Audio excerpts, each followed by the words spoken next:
आपके साथ हिमानी नैथानी। शाम के 5 बजने को हैं और हम लेकर हाजिर हैं अपनी खास पेशकश 5 का प्रहार, जिसमें आज मैं बात कर रही हूं देश के अन्नदाताओं की।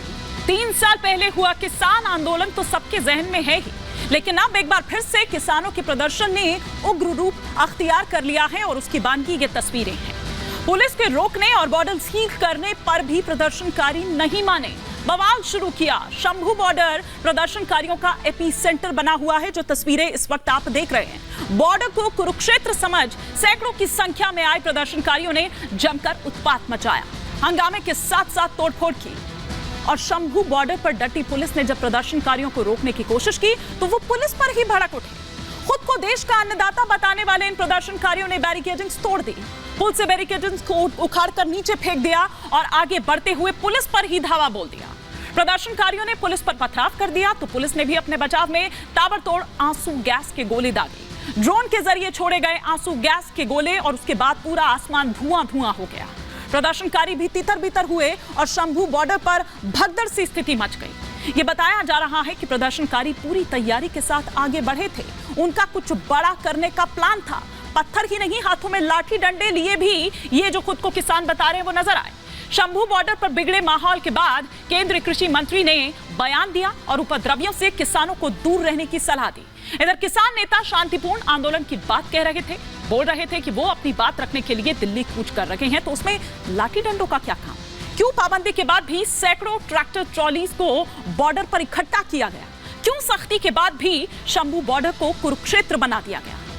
क्या आंदोलन के नाम पर किसान 3 साल पहले वाली घटना को फिर से दोहराने की फिराक में है? सवाल कई हैं और इनका जवाब फिलहाल तो दिखाई नहीं दे रहा है। जिस तरह की स्थिति यहां पर नजर आ रही है, आज इसी पर कर रही हूं 5 का प्रहार। और उससे पहले कि आगे बढ़ूं, आपको यह दिखाती हूं कि क्यों आखिर शंभू बॉर्डर कुरुक्षेत्र बना हुआ है। किस तरह की स्थिति आज सामने निकल कर आई, तस्वीरें हमने आपको दिखाई और अब ग्राफिक्स के जरिए कुछ अहम जानकारियां हम यहां पर आपको देते हैं, जो एक एक कर आपके सामने इस वक्त आ रही है कि किस तरह से दिल्ली कूच कर रहे जो किसान थे वो हंगामा करते हुए नजर आए। कह तो ये रहे थे कि शांतिपूर्ण बातचीत उनको करनी है, जो बात शायद अभी तक पूरी नहीं हुई, उन्हीं को लेकर वो दिल्ली कूच कर रहे थे। पंजाब हरियाणा शंभू बॉर्डर पर ये हंगामा देखने को मिलता है। बैरिकेडिंग्स तोड़ जाती है और उसके बाद बवाल होता है। पुलिस और इन प्रदर्शनकारियों के बीच एक संग्राम शुरू हो जाता है। प्रदर्शनकारियों ने पुल की बैरिकेडिंग्स तोड़ दी। आपने तस्वीरों में देखा कि उखाड़ फेंका उसको। प्रदर्शनकारियों ने पुलिस पर पथराव भी किया क्योंकि पुलिस उनको आगे बढ़ने नहीं दे रही थी। नहीं मानने पर पुलिस ने भी आंसू गैस के गोले दागने शुरू कर दिए।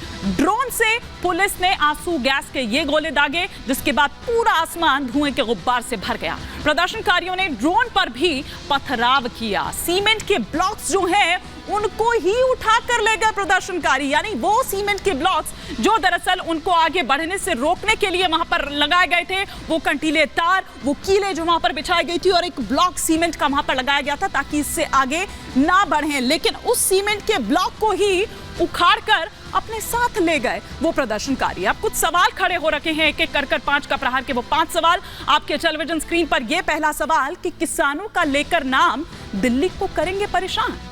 दूसरा सवाल जो आपकी स्क्रीन पर चेंज हो रहा है वो ये कि चुनाव से पहले आंदोलन के पीछे की राजनीति क्या ये है। तीसरा सवाल ये है कि किसानों को कौन बार बार इस तरह से उकसा रहा है? ये किसान ही हैं। ये किसान के नाम पर दरअसल मोहरा बनाकर एक अलग ही नैरेटिव यहां पर गढ़ने की कोशिश हो रही है। चौथा सवाल ये कि सरकार बातचीत को तैयार है, फिर क्यों इतना हाहाकार मचा हुआ है? पांचवा और अंतिम सवाल ये कि पंजाब के किसान सभी किसानों के प्रतिनिधि कैसे हो सकते हैं?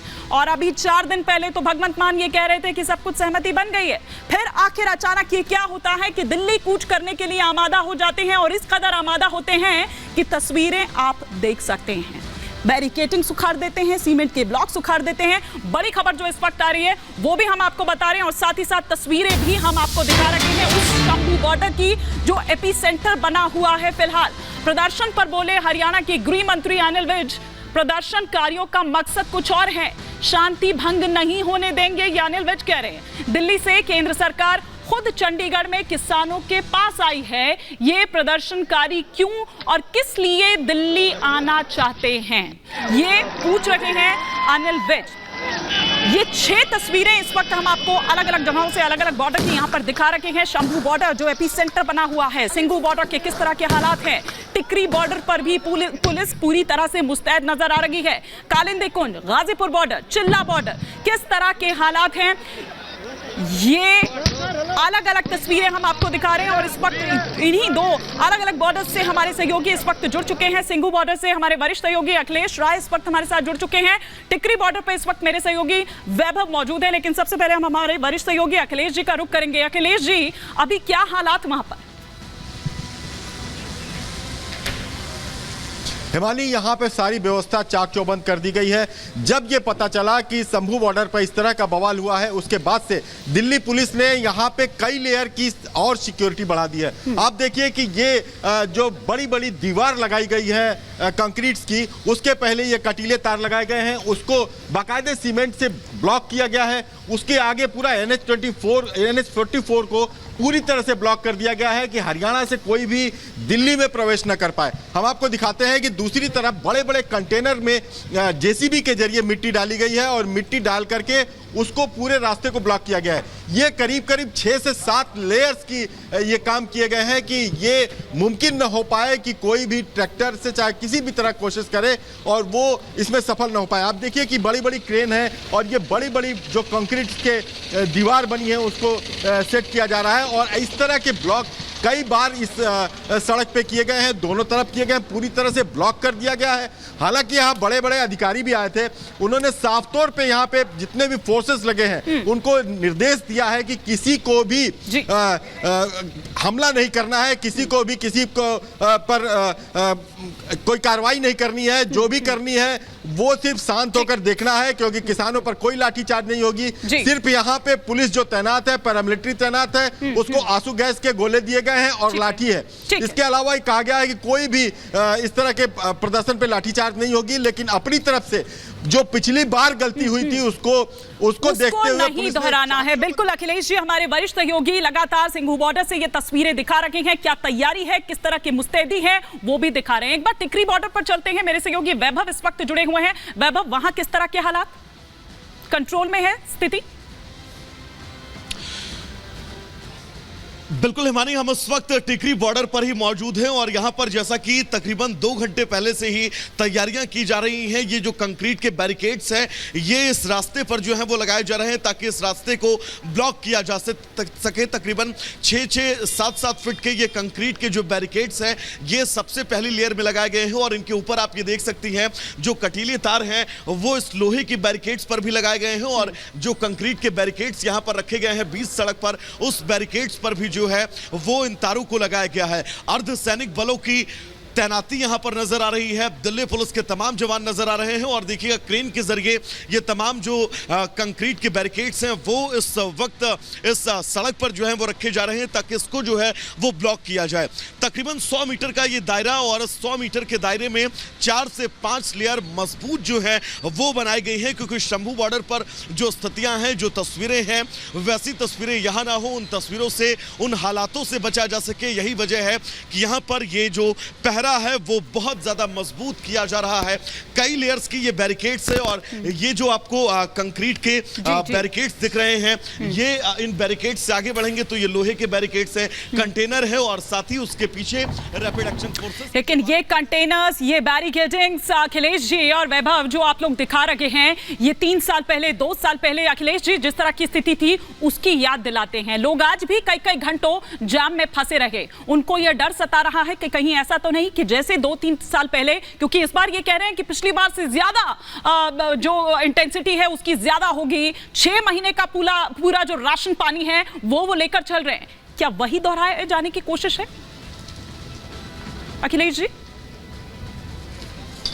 बिल्कुल कोशिश किसानों की तरफ से यही लग रही है कि दोहराया जाएगा, लेकिन पिछली बार पुलिस ने भी जो कमियां रह गई थी उसको भी पूरी करने की कोशिश की है और ये पुख्ता इंतजाम किया है कि किसान जो आ रहे हैं वो इस तरह से अपने मंसूबों में कामयाब ना हो पाए। क्योंकि आप देखिए कि एक दिलचस्प बात यह हुई है कि पंजाब हरियाणा हाईकोर्ट में आज ही सुनवाई हुई और हाईकोर्ट ने साफ तौर पर कहा कि अगर आपका अधिकार है शांतिपूर्ण प्रदर्शन का, किसानों से कहा, तो दूसरे के जिसके अधिकार वायलेट हो रहे हैं, जिसको नौकरी करनी है, जिसको फैक्ट्री में काम करना है, जिसको फैक्ट्री चला चलानी है, क्या उसके अधिकार हनन नहीं होते हैं, उसके अधिकार का वायलेशन नहीं होता है? आप इसको मिलकर बात कीजिए और 15 तारीख को सुनेगा। यानी कि कोर्ट ने भी माना इस मामले को कि आपका अगर अधिकार है तो दूसरे के अधिकार का वायलेशन नहीं कर सकते। और यही आपने देखा कि पिछली बार जब किसान आंदोलन हुआ था तो कितने लोग थे, कितनी फैक्ट्रियां, ये इंडस्ट्रियल इलाका है, यहाँ की फैक्ट्रियां सब करीब करीब बंद हो गई थी। अब करीब करीब अपने पैरों पर खड़ा होना उन्होंने शुरू किया है। फिर उनके सामने ये समस्या आ गई है, तमाम बाहर के इस राज्यों से आए मजदूर यहाँ है, फैक्ट्रियां बंद हो जाएंगी। लेकिन अखिलेश जी, जो 2-3 राउंड की जो मीटिंग हुई है उसमें क्या कुछ निकलकर सामने आया है? क्योंकि अर्जुन मुंडा ये कह रहे हैं कि उनमें से ही कुछ लोग ऐसे हैं जो वो मानने को तैयार नहीं है, जो चाहते ही नहीं है कि ठीक हो स्थिति। देखिए, ये बहुत पेचीदा मामला है। 2004 में यूपीए 1 गवर्नमेंट ने कमेटी बनाई थी। उसके बाद स्वामीनाथन आयोग की रिपोर्ट 2006 में आई। 6 से लेकर 2014 तक यूपीए की सरकार थी, उसने कुछ नहीं किया। और उसके बाद किसान आते हैं सन 2020 में और वो मांग करते हैं कि उन्हें एमएसपी चाहिए। तब तक किसान, जिस फार्मूले की बात स्वामीनाथन ने किया था, उस फार्मूले में बहुत बदलाव आ चुका है। जिस आंकड़ों के आधार पर स्वामीनाथन ने ये रिपोर्ट तैयार की थी उसमें बहुत बदलाव आ चुका है, क्योंकि खेती का तरीका बहुत 20 सालों में बदल चुका है। तो इस तरह से सरकार भी चाहती है कि step by step her state में खेती की लागत अलग अलग है, उसको देखा जाए, इस पर एक कमेटी बनाई जाए, उस कमेटी का जो रिकमेंडेशन हो उसके आधार पर हम आगे फैसला लेते हैं। लेकिन किसानों में कुछ ऐसा भी कहा जा रहा है, लोग हैं जो कि इसको नहीं मान नहीं रहे हैं, वो तैयार नहीं है, क्योंकि उन्हें हर हालत में आंदोलन करना है। और यही पेच फंस गया, जिसकी वजह से आपने देखा होगा कि अर्जुन मुंडा ने कहा कि हमें कई मुद्दों पे हमारा समझौता हो गया था, हम मान चुके थे कई मुद्दों को। खुद सरकार ने पिछली बार 3 कृषि कानूनों को वापस ले लिया था, लेकिन इस मामले पर इन्होंने कई जो पॉइंट्स थे उस पर बातचीत हो गई थी, मान गई थी सरकार। लेकिन जहां तक कमेटी बनाने की बात थी उस पर किसान अड़े रहे। किसानों ने अपनी बात कही कि हमें तुरंत फैसला चाहिए, और ऐसे पेचीदा मुद्दों में तुरंत फैसला नहीं होता, क्योंकि सरकार की भी अपनी एक मजबूरी होती है, सरकार की भी एक काम करने का अपना तरीका होता है। इसलिए ये बात फंसी। हालांकि लेकिन उसके लिए 3 साल का इंतजार किया अखिलेश जी। जिस तरह से ये लोग किसान कह रहे हैं कि हम लोगों ने 3 साल का इंतजार किया, वो एमएसपी पर लीगल गारंटी और साथ ही साथ 50% वो C2 की जो बात कर रहे हैं, अब उनको विश्वास नहीं है क्योंकि 3 साल में उनको नहीं मिल पाया, ऐसी बात उनकी ओर से कही जा रही है। लेकिन मुझे बताया जा रहा है कि वैभव, आपके यहां पर कुछ डिप्लॉयमेंट और बढ़ा दी गई है, क्या हलचल देखी जा रही है इस वक्त, क्या हो रहा है? बिल्कुल हिमानी, हम इस वक्त टिकरी बॉर्डर पर ही मौजूद हैं और आप देख सकते हैं यहाँ पर जो अर्धसैनिक बल के जवान हैं और जो दिल्ली पुलिस के जवान हैं वो सभी यहाँ पर असेंबल किए गए हैं। और अब आगे निर्देश इनको यहाँ पर अब से कुछ देर बाद दिए जाएंगे कि आगे की रणनीति क्या है और इस रणनीति पर कैसे काम करना है और कैसे मजबूती के साथ दिल्ली प्रवेश जो रोकना है, उस प्रवेश को लेकर जो कार्यक्रम है उसको और मजबूत किया जा सके। यहाँ पर अर्धसैनिक बलों के जवान, इनकी मुस्तैदी आपको नजर आ रही होगी। दिल्ली पुलिस के जवान उस वक्त यहां पर मौजूद हैं और अब से कुछ देर बाद इनको जो है वो ब्रीफ किया जाएगा और टीकरी बॉर्डर पर सुरक्षा को लेकर आगे के इंतजामात क्या कुछ हैं, शंभू बॉर्डर जैसी स्थितियां यहां पर ना हो, इससे कैसे बचा जाए, ये वो तमाम सवाल हैं जिन सवालों को लेकर यहां पर अब से कुछ देर बाद तमाम बड़े अधिकारी जो हैं वो ब्रीफ करते हुए नजर आएंगे। और ये ब्रीफिंग बहुत अहम है क्योंकि शंभू बॉर्डर की जो तस्वीर हमारी पूरे देश ने आज देखी है, उन तस्वीरों से दोबारा दो चार न होना पड़े। यही वजह है कि यहां पर अब से कुछ देर बाद ब्रीफ किया जाएगा। अर्धसैनिक बलों के तमाम जवानों की मुस्तैदी जो है वो इस वक्त आपको इस टीकरी बॉर्डर पर नजर आ रही होगी और इस मुस्तैदी से आप ये समझ सकते हैं कि यहां पर स्थितियों को नियंत्रण करने की जो कवायद, जो कोशिश है, वो कोशिश कितनी ज्यादा मजबूत है क्योंकि बैरिकेड्स की वो तमाम लेयरें भी हमने आपको दिखाई और कृषि का जी ठीक है वैभव, फिलहाल शुक्रिया इस तमाम जानकारी के लिए।